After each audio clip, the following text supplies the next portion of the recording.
Pronto? Boa noite, meus irmãos e minhas irmãs da TV Chico Xavier. Transmite sua imagem aqui de Campina Grande, na Paraíba, Brasil, para todo o Nordeste brasileiro e às vezes alcança até países vizinhos.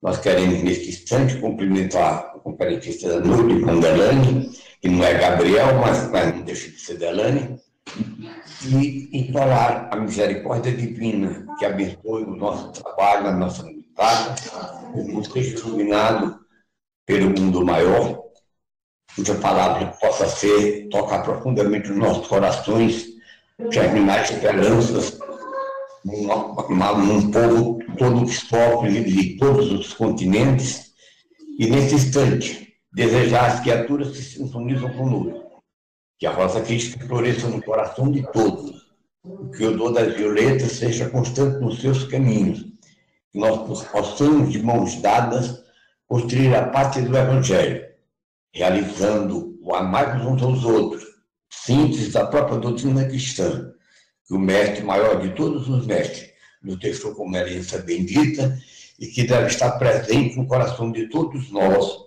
aqui e ali. Cumprimentamos aos irmãos, desejando especialmente ao Montal dos Santos, que é um dos grandes colaboradores do nosso trabalho lá em Paudalho, Pernambuco, a nossa saudação carinhosa, extensiva aos seus familiares, e demais irmãos que colaboram com a Casa de Caminho de Campina Grande, cujo patrono é Francisca Assis e Clara, que pacientemente nos toleram há 48 anos já que nós estamos nesse trabalho, já para 49. E nessa noite vamos ter a alegria de ouvir um galã que não é Gabriel, mas deve ser mais brilhante do que o nosso saudoso Gabriel Galani.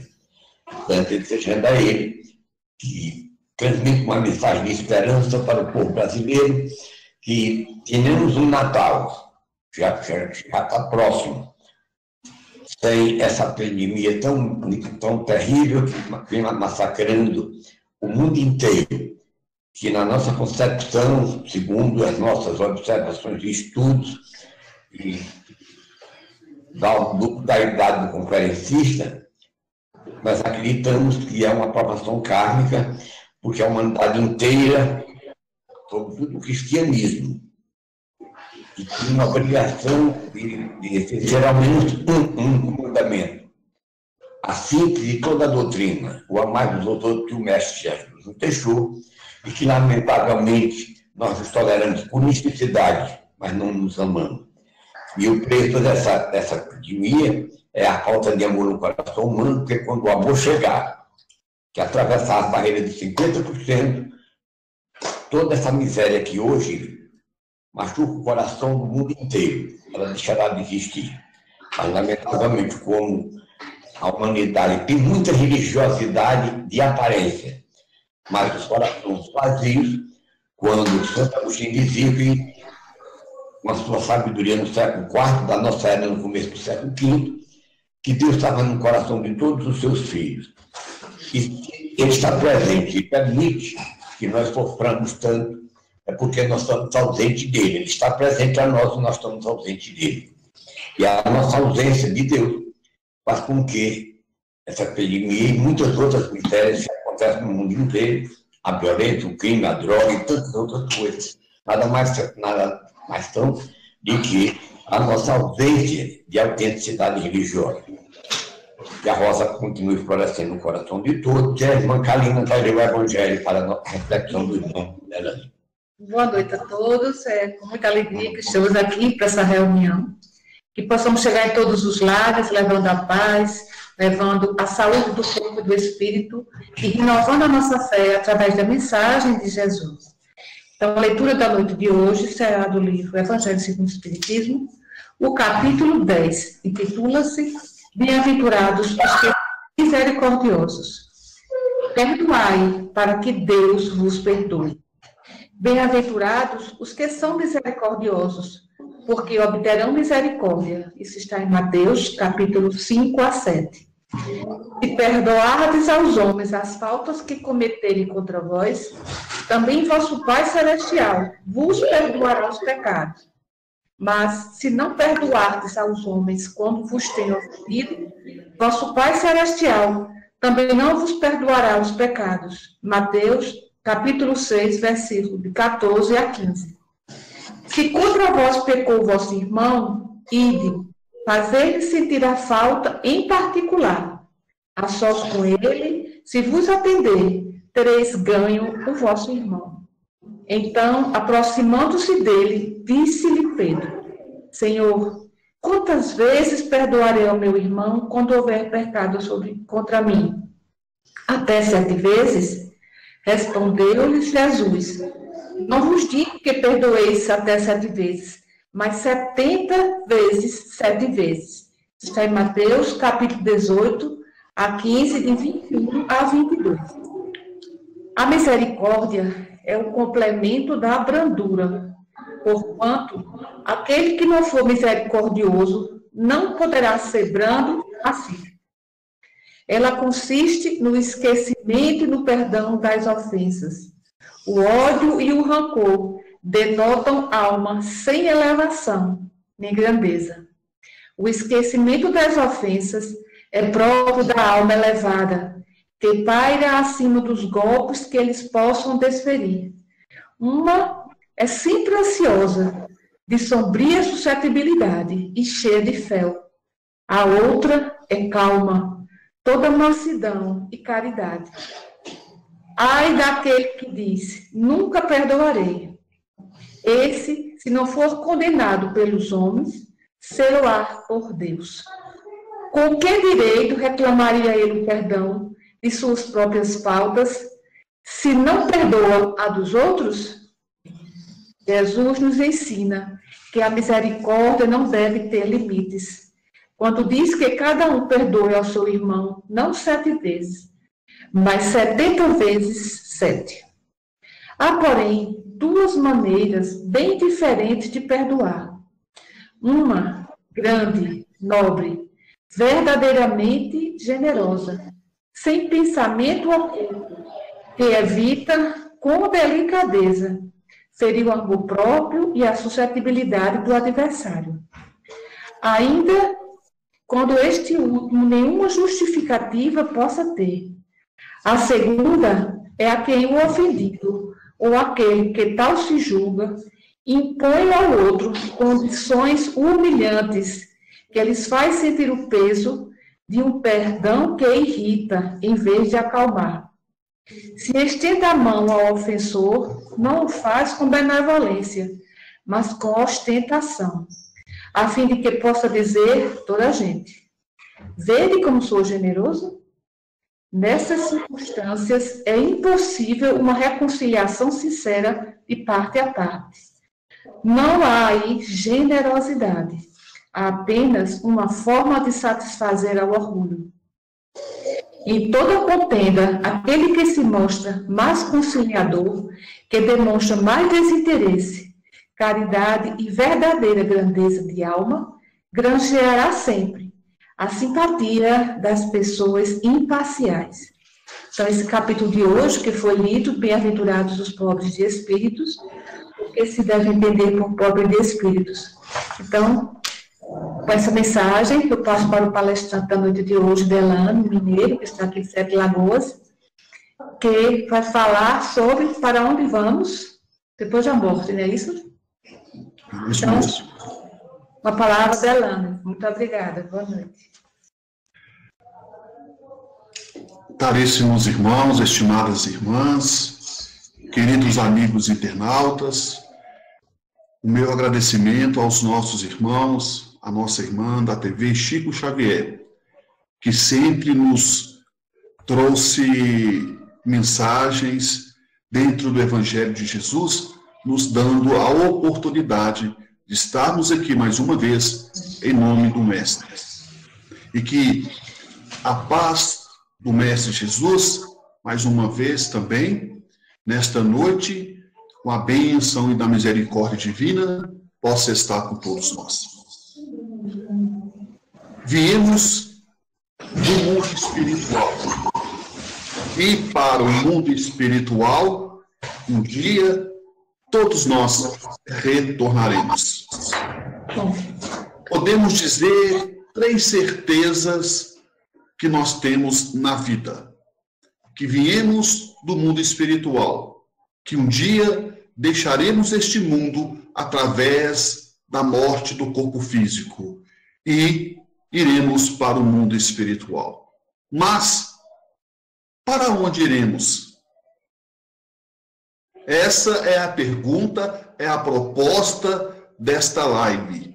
Para onde iremos depois de deixarmos o corpo físico? Depois de deixarmos a matéria?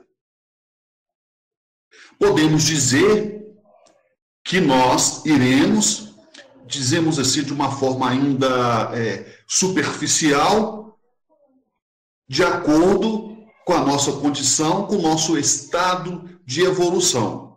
E assim, podemos afirmar que cada caso é um caso. Cada desencarnação, cada espírito que deixa o corpo físico irá, consequentemente, dar continuidade à vida que estava levando. Mas para que possamos compreender de uma forma mais objetiva, mais real, acerca do tema desta noite, recorremos a um episódio de um palestrante espírita em uma populosa cidade aqui no nosso Brasil. Um excelente orador, falava com muita propriedade, com muito conhecimento de causa, e em um determinado dia, após a sua fala, após a sua palestra, um senhor velhinho aproximou-se dele na tribuna, na casa espírita, e disse a ele: meu jovem palestrante, eu estava sentado ali, na última fileira, no último banco, ouvindo atentamente tudo que você falou, desde o início até o final, acerca do Evangelho de Jesus. Mas eu tenho dificuldade de entendimento, dizia o velhinho. Eu tenho dificuldade de entender essas palavras difíceis, essas palavras do qual foge a minha compreensão, do qual foge do meu entendimento. Eu não sei ler, não sei escrever, sou analfabeto, e com isso eu queria que você explicasse acerca daquela passagem que você citou durante a sua palestra, durante a sua explanação do Evangelho. O palestrante, então, percebendo que tratava-se de uma pessoa humilde, de uma pessoa simples, deu as explicações devidas àquele senhor, de uma forma mais abrangente, de uma forma mais explícita, buscando falar um linguajar mais popular, para que aquele velhinho pudesse entender a sua condição em que ele estava explanando o Evangelho. Assim, ao termo da reunião, cada um retornou-se para os seus lares. Passaram-se uma semana, e lá novamente estava o palestrante proferindo os comentários do Evangelho da noite, fundamentando em Jesus, em Allan Kardec. Ao término de sua palestra, mais uma vez, aquele senhor velhinho aproximou-se do orador para que ele, o orador, pudesse esclarecer algumas considerações que ele, o próprio palestrante, havia tecido durante a sua oratória. Dizia o velhinho: olha, eu entendi alguma parte, a outra parte eu não entendi muito, porque você sabe a minha condição, que eu não sei ler, que eu não sei escrever, e, consequentemente, essa minha dificuldade faz com que eu venha até você e, se possível, você possa me esclarecer sobre aquela passagem que você citou do Evangelho de Jesus, do Evangelho segundo o Espiritismo. Então, o orador, solícito, explicou com riqueza de detalhes para aquele senhor que não tinha o entendimento necessário de compreender, de entender. Assim, se fez na outra semana, na terceira, na quarta, os meses se passaram, os anos se passaram, e sempre o orador, ao término de sua palestra, recebia a visita daquele velhinho para que ele, o orador, pudesse tirar suas dúvidas. Foram muitos anos o orador fazendo os comentários, a explanação do evangelho, e aquele velhinho tendo as suas dúvidas. Foi chegado um dia, como chegará para todos nós, mais cedo ou mais tarde, que tanto o orador quanto o senhor, o velhinho, analfabeto, haviam desencarnado já há algum tempo, tanto um como o outro. O tempo passou durante muitos e muitos anos e eles então desencarnaram. O palestrante se viu, ao deixar o corpo físico, em um lugar sombrio, um lugar onde havia espíritos sofredores, um lugar onde não havia a luz natural, a luz solar, era um lugar escuro, cheio de lamas, cheio de cavernas. Ele estava, o orador, sofrendo naquele ambiente, ele incomodado com aquela situação. Ele que tinha conhecimento de causa, o palestrante, percebeu que ele estava nas chamadas zonas umbralinas. Ele foi para o umbral quando deixou o corpo físico. E ele começou a se perguntar, ora, eu tinha conhecimento espírita? Ou era o palestrante espírita quando estava na Terra, quando estava no corpo físico? Eu falei para 100, para 200, para 300 pessoas, para várias centenas e centenas de pessoas durante décadas da minha vida. E agora me vejo nessa condição? Por quê? Ele ficou se perguntando. Mas, contudo, meus irmãos e minhas irmãs, nós sabemos que Deus não desampara ninguém. Lembremos-nos, vamos fazer uma pequena observação nessa nossa fala, quando André Luiz, que era doutor, médico, um homem culto da ciência, um homem letrado, e foi para as zonas umbralinas, foi para o umbral, André Luiz. Ficou anos e anos, depois que ele foi resgatado, que ele foi para a colônia Nosso Lar. E com isso, então, aquele orador, depois de muitos anos no umbral, foi resgatado, como foi André Luiz, em que nós tivemos a oportunidade de ler e outros de ver o filme O Nosso Lar. E com isso, então, o orador, naquele momento, foi resgatado, depois de muitos anos que ele estava no umbral.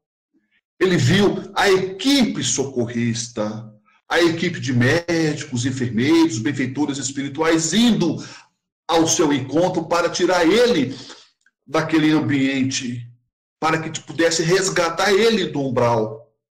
E assim se fez. Ele foi resgatado. E para sua surpresa maior, o responsável daquela equipe, o benfeitor espiritual responsável pelo aquele trabalho que estava ali com os médicos e enfermeiros, era um velhinho que sentava no último banco para assistir a sua palestra na casa espírita. Era aquele velhinho que não sabia ler, era aquele velhinho que não sabia escrever, que tinha dificuldade para entender o que ele falava.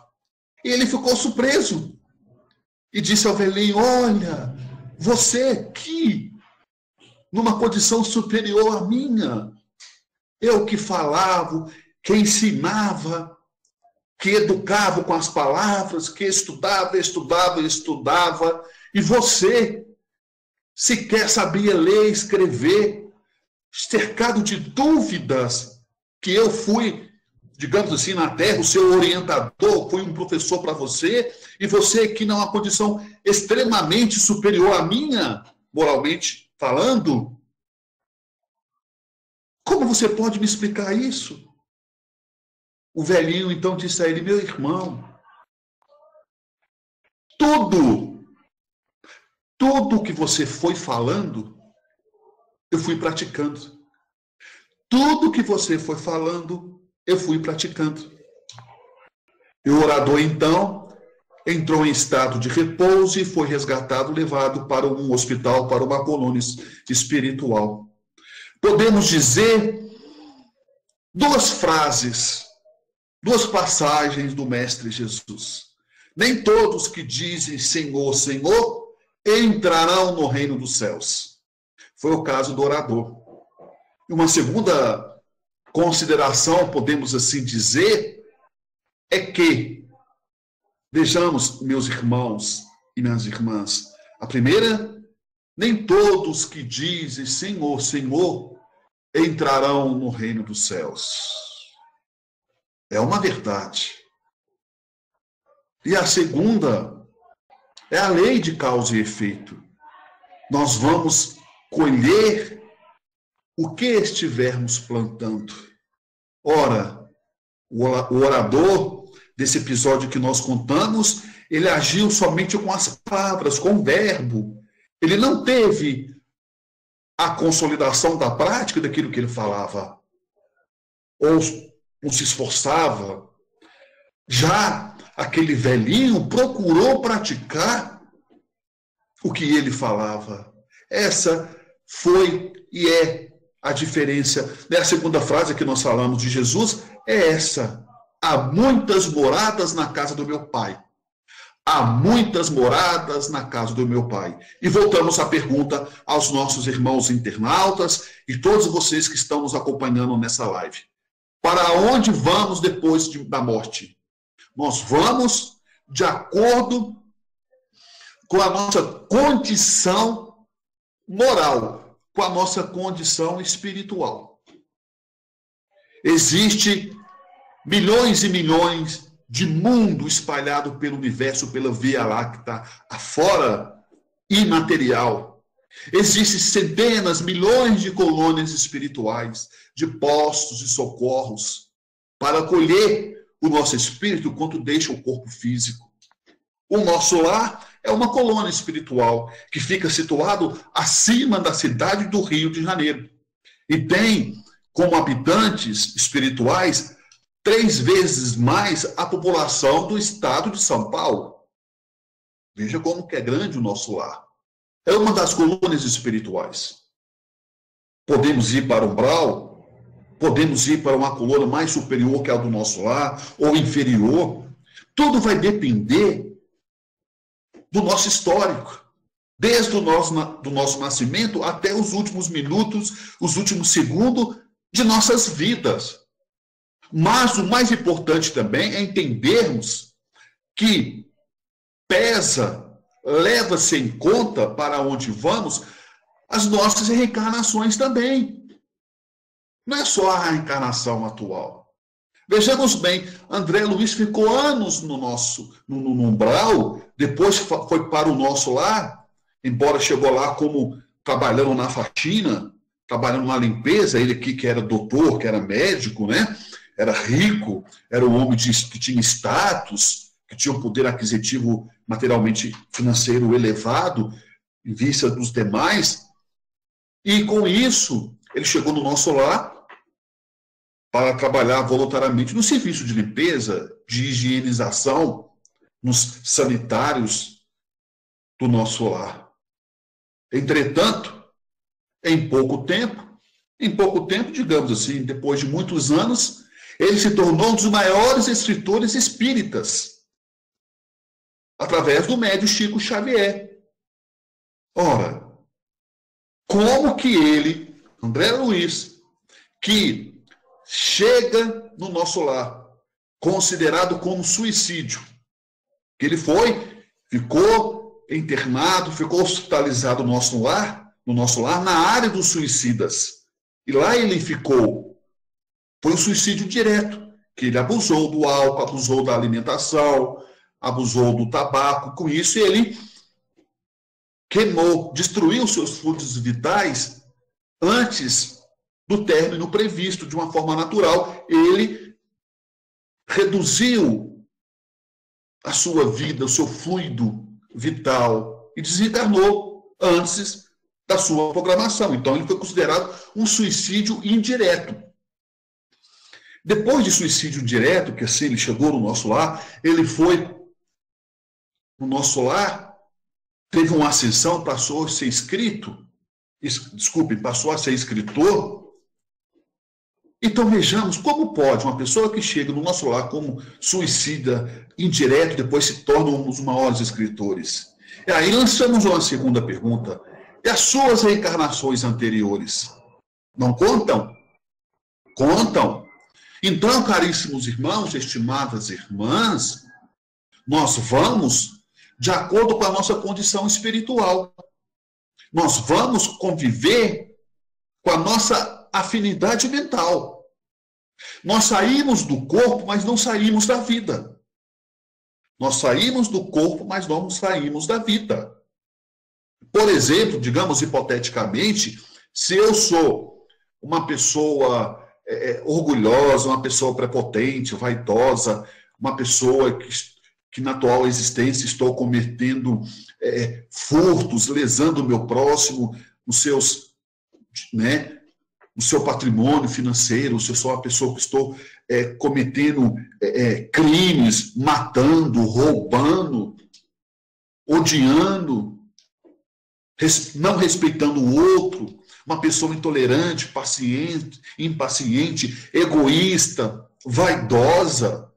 Se eu viver a minha vida toda assim, ao deixar o corpo físico, eu continuarei a mesma pessoa.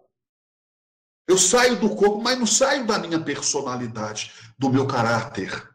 O espírito conserva todo o seu caráter, toda a sua personalidade. Ninguém vira santo porque deixou o corpo físico. Ah, fulano foi para o céu, virou santo. Não.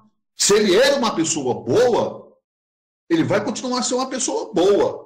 Que, digamos hipoteticamente, se eu sou uma pessoa caridosa, uma pessoa que sou uma pessoa benevolente para com os outros, que usa da indulgência para com as faltas alheias, sou uma pessoa amorosa, uma pessoa do bem, quando eu deixar o corpo físico, eu serei a mesma pessoa, benevolente para com as faltas alheias, indulgente para com o erro dos outros, uma pessoa boa, uma pessoa carinhosa, continuarei sendo a mesma pessoa.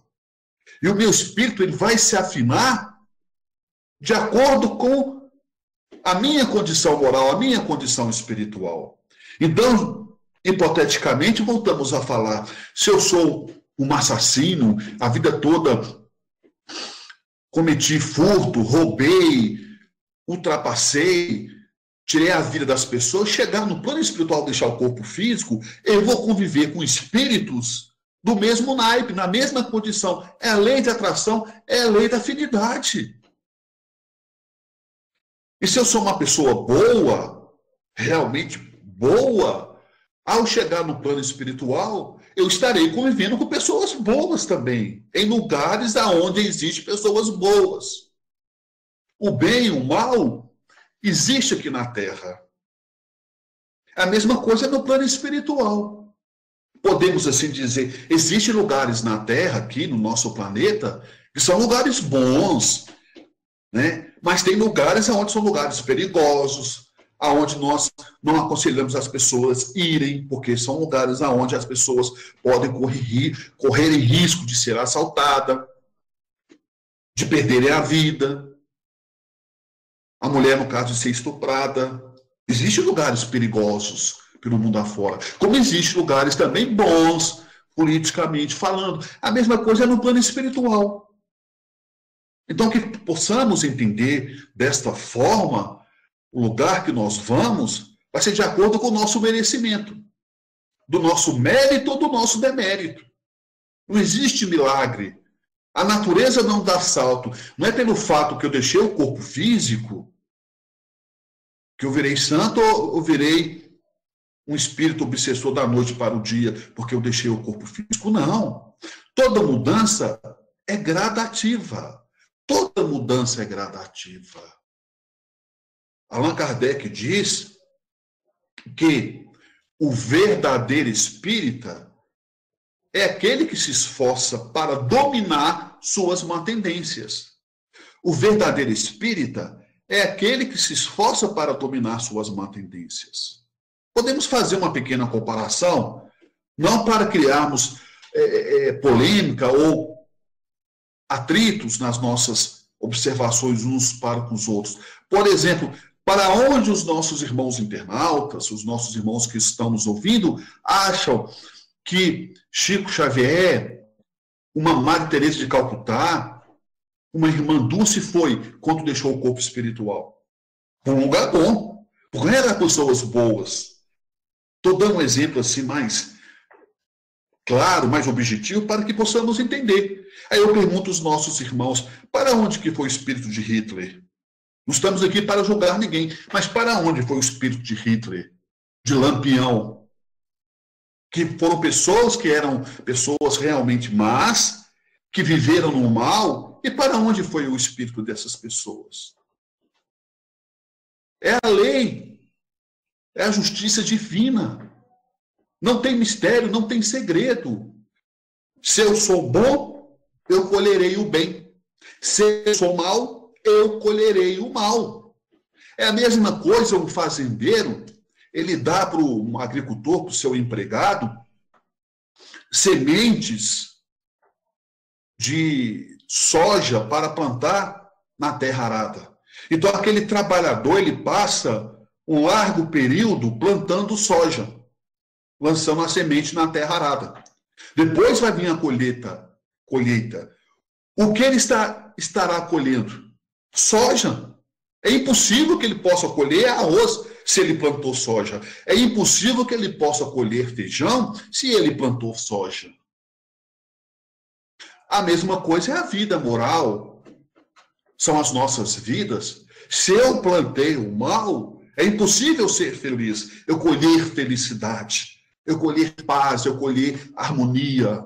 Agora, se eu plantei o bem, se eu fui uma pessoa bem, se eu fui uma pessoa de bem, se eu fui uma pessoa que ajudei os outros, eu vou colher aquilo que eu plantei. Estarei resgatando aquilo que eu plantei. Foi o caso de André Luiz, no livro Nosso Lar. E tantos outros espíritos da literatura, que nós temos conhecimento das obras de André Luiz, de Dr. Bezerra de Menezes, de Emmanuel, que nós entendemos a dinâmica da vida. Por isso que Jesus já dizia, há muitas moradas na casa do meu Pai. Há muitas moradas na casa do meu Pai. Basta pegarmos, por exemplo, a Revista Espírita, que foi publicada, escrita por Allan Kardec, as comunicações dos espíritos, de Joana de Dark, de Mozart, o planeta Júpiter, espíritos que foram e fizeram parte da história da humanidade. Então vejamos, caríssimos irmãos, estimadas irmãs, dependem de nós. O que importa é a qualidade, não a quantidade. No início da nossa fala, nós narramos o caso daquele orador. Ele falava, mas ele não realmente vivenciava para praticar aquilo que ele falava. Já o velhinho que tinha dúvida, que não entendia quase nada, que não era letrado, ele subiu, ele teve uma ascensão, porque ele praticava tudo aquilo que o orador falou. Então, nós percebemos e vemos cada vez mais, o que importa é a nossa conduta, não é a religião em si.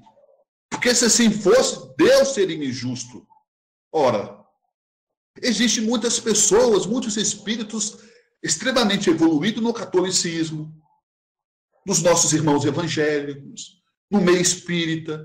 Existem muitos espíritos evoluídos que são céticos, mas são pessoas boas. Então não é a religião em si que vai fazer a diferença. Não adianta eu chegar no plano espiritual e dizer assim, olha, eu conheço todas as obras de Allan Kardec, o livro dos Espíritos, o livro dos Médios, a Gênese, o Céu e o Inferno, obras póstumas, o Evangelho segundo o Espiritismo, a Revista Espírita, o que é o Espiritismo, o Principiante Espírita. Eu sei tudo.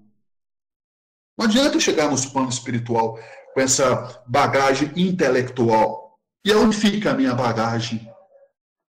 do coração, a minha bagagem do amor, como que anda, como que está. É essa bagagem é que vai definir o nosso futuro. Ora, mais vale um cético digno do que um religioso hipócrita. Jesus já dizia, o maior dos mandamentos está no Evangelho segundo o Espiritismo, capítulo 11º, no item 8º, assinado pelo Espírito de Lázaro, a lei do amor. Amar a Deus sobre todas as coisas e ao próximo como a si mesmo. Este é o maior dos mandamentos. Amar o próximo. Espíritas, amai-vos. Eis o primeiro mandamento. Espíritas, amai-vos. Instruí-vos.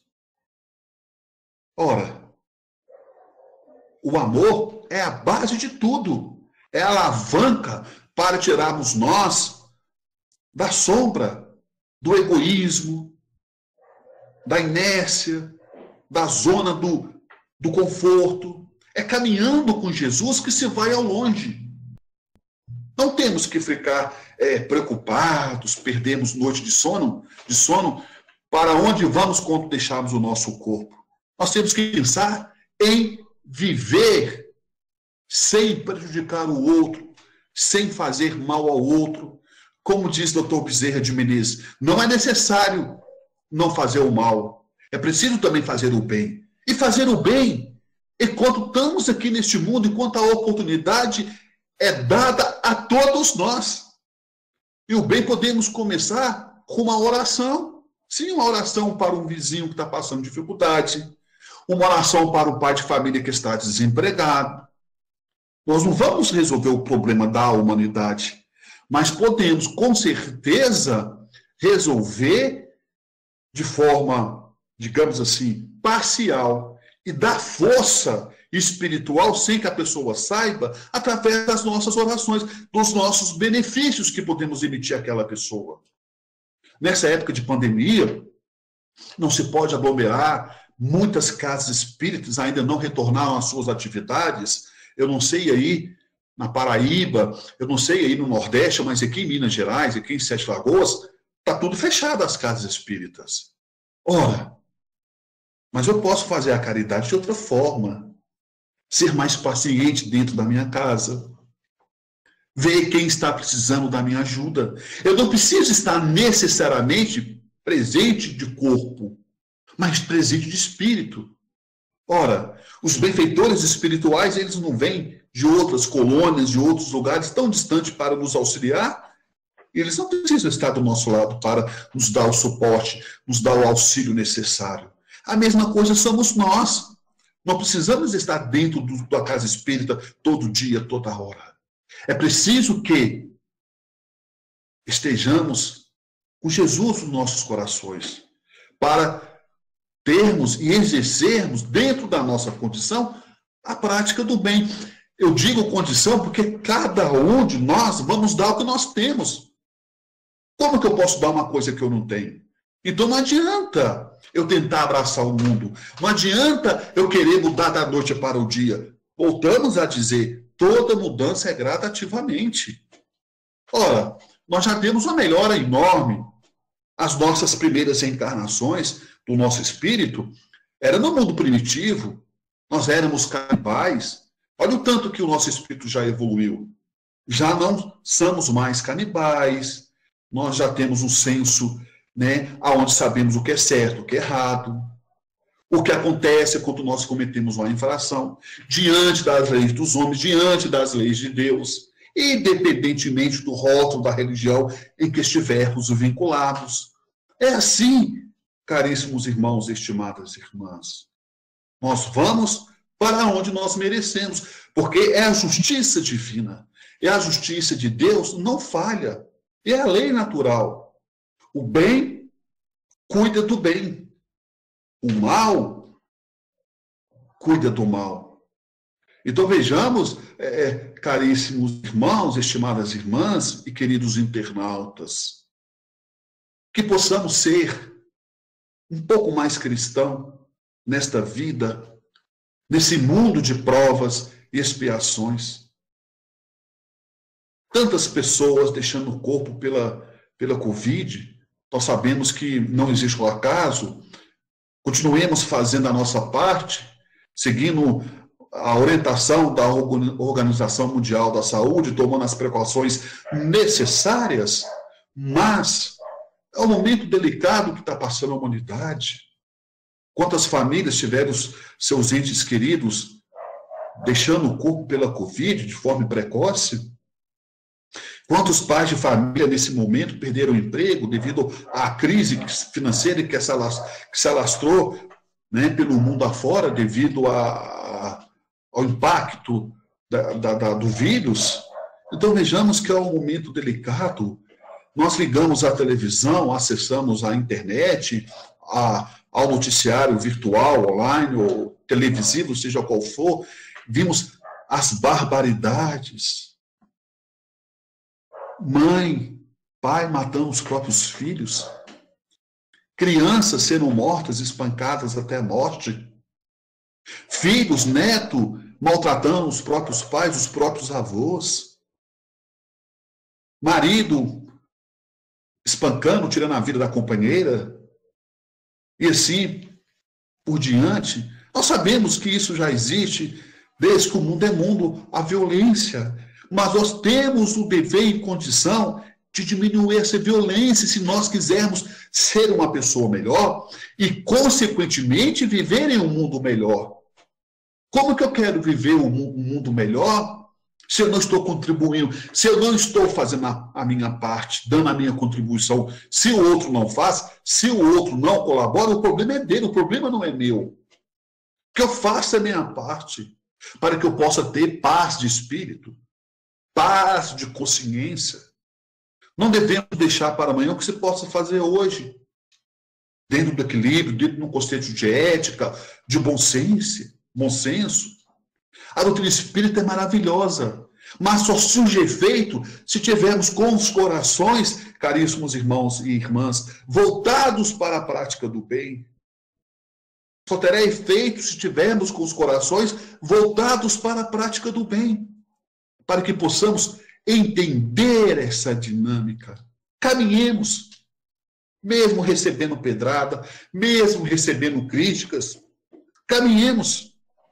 Jesus não agradou a todos até hoje. O que dirá nós?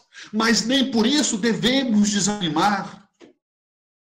Nem por isso devemos nos estacionarmos, que procuramos valorizar a vida, para que a vida nos valorize. Procuremos fazer o bem sem olharmos a quem. Procuramos ser pessoas úteis, porque a vida é um sopro. Não vamos levar nada de valores materiais. Tal é que caixão não tem gaveta. Ora, nem o nosso corpo nós vamos levar. O que dirá o nosso carro, a nossa casa? Nós vamos levar o que nós temos aqui, o nosso conteúdo de sentimentos, sejam eles bons ou sejam eles ruins. Por isso, caríssimos irmãos, estimadas irmãs, não desanimem, persistem mais um tanto, mesmo varando a sombra dos próprios erros. Ante qualquer dificuldade, cultive o espírito da benevolência e da boa vontade. Ante os pesares da vida, observa a alma querida, a dor que ilumina a vida. Sob as provas tais quais são, a terra é uma grande escola, de que temos usufruto, lembrando enorme instituto de trabalho e de elevação.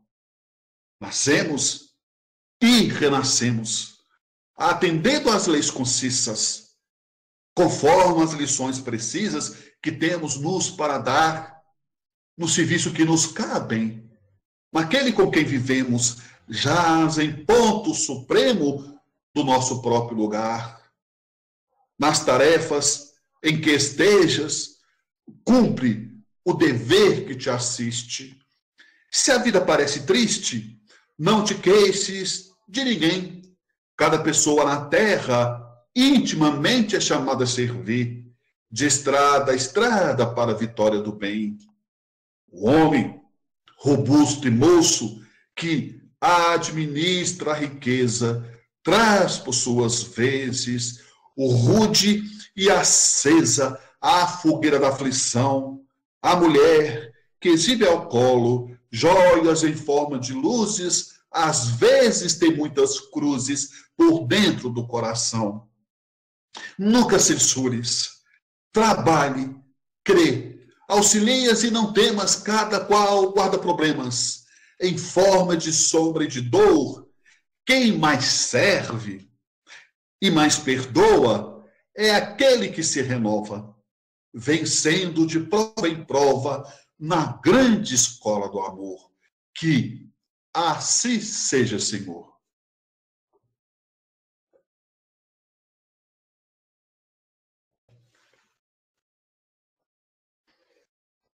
Peraí. Não está saindo.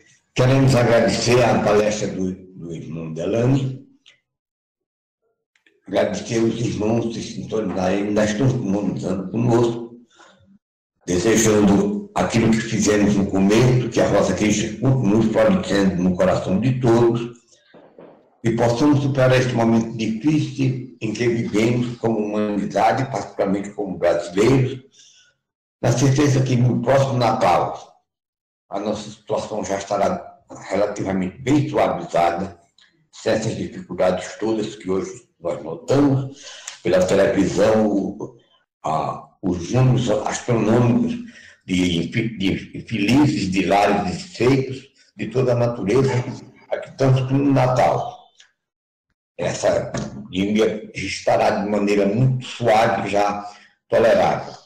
E no próximo ano, possivelmente, com o avanço da ciência e as bênçãos do mundo divino, o Brasil reconquistará o futuro que nós prevemos e que os Espíritos generosos têm nos revelado, que seremos o coração do mundo e a pátria do Evangelho.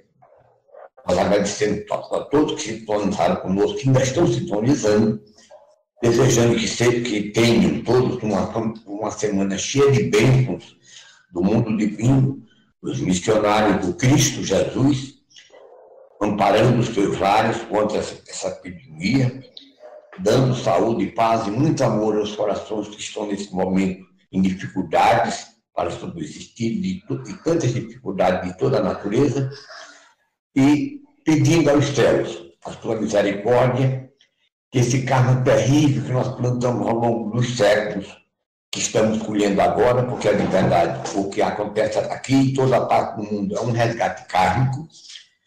Alguém pode dar outra definição, mas essa é a que é real, não por arrogância, mas nós somos aquilo que plantamos ao longo do tempo. Somos da civilização cristã, que dominou a Europa, e a Europa dominou e escravizou uma grande parte da Ásia, praticamente toda a América do Sul e a África. E nós, como cristãos, ao longo desses 500 anos, a semente que plantamos foi a pior possível. E, com exceção de alguns iluminados que por aqui passaram, como a irmã Dulce da Bahia, o legado é um manancial de luz, de amor, e muito um Chico Xavier, cujo plantio é um verdadeiro roseiral, hoje na eternidade, como na sua mensagem que ele deixou e seu exemplo de vida. Nós temos certeza que, lá para o fim do ano, a coisa está mais suavizada, a lágrima que nós vamos derramar, de verdade, vai suavizar, vai ser uma parte do resgate do grande débito que contraímos, e se permitir a misericórdia divina, a humanidade inteira, a partir do próximo ano, vai superar essas dificuldades e todo mundo vai ter condições de trabalhar com dignidade, porque hoje, lamentavelmente, só o Brasil, não queremos referir a irmã miserável, permanece quase como a 2000 anos passado, exceção de 3 países que têm petróleo, a África do Sul, que tem a maior produtora de ouro, de diamantes e de vinho, é a terceira do mundo. A Nigéria e Angola, que possuem petróleo, vive bem. O resto da África é miserável ainda como era no tempo de 500 anos passados. Nós temos certeza que a misericórdia divina não vai premiar nem dar loteria a ninguém por ser cristãos, ou ser budista, ou for maometano. Nós vamos colher a semente que plantamos. Se não tivermos sabedoria para plantar a boa semente, temos que colher a semente amarga, que foi o nosso livre-arbítrio que permitiu que assim o fizéssemos. Mas nós estamos muito contentes com a visita do nosso Zé Galante, das Minas Gerais, que eu guardo ainda uma recordação muito carinhosa, não da sua cidade natal, 7 de agosto, mas de Belo Horizonte, que passei uma semana. Em 1969, eu fui aqui como assessor do Grão-Mercado da Maçonaria Paraibana para uma reunião quando reinava o Pai Sim. E convivi uma semana com o povo belo-horizontino, que guarda uma recordação muito carinhosa. Eu quero abraçar todos os mineiros que acompanham, estão assistindo, que assistiram a palestra do nosso irmão, e a todos os irmãos desse Nordeste, particularmente os irmãos espíritas que comungam das nossas ideias, que todos tenham uma semana cheia de paz, de saúde e muito amor, e que cada dia mais nós possamos superar as dificuldades do caminho, que o Brasil possa ser de verdade, em breve tempo, o coração do mundo e a pátria do Evangelho. Um abraço cordial no coração de todos, de Campina Grande, na Paraíba, no Brasil, pela Casa do Caminho, que é uma instituição dirigida por Francisco de Assis e Clara. Um abraço no coração de todos. Boa noite a todos, muita paz, muito amor. Muito obrigada, Lázaro.